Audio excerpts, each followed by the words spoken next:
xếp đó thế xe cho cái lâu rồi trước mà sát trong cái xe là xe hi fruit cái point thì sao mà chọc chút cái xe tọt địch rồi u chọc chút frog cái này frog fruit tức là địch về thấy thấu vậy thế này ăn gì lằng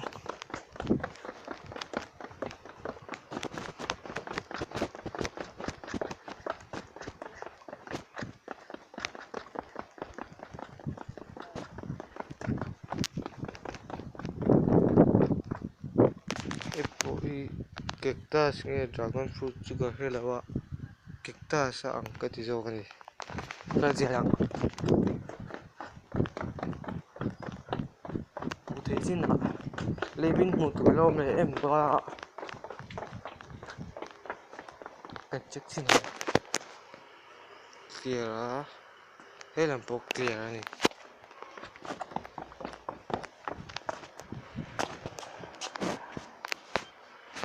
pi apin thil lo la tharotia I artui somrukman le dal somni ma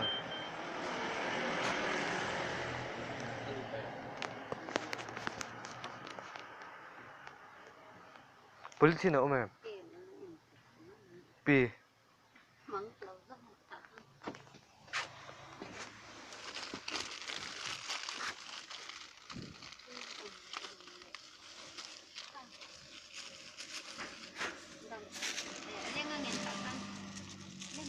lên mấy anh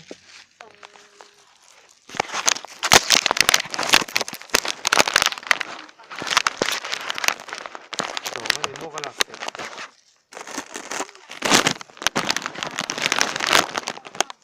bây giờ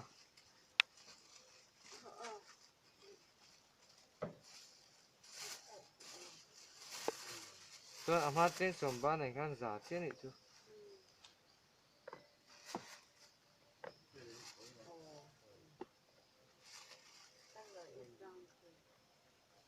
khốt chế mà lo về thấu in siêu em hẳn xem ba in siêu em hẳn idea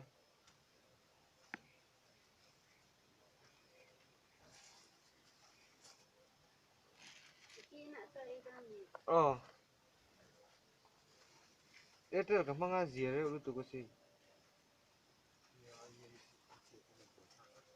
kok sih lah ada itu cak masih bang aja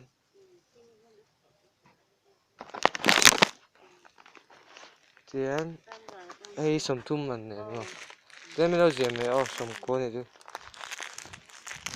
kan som ne to ju si ko pio kai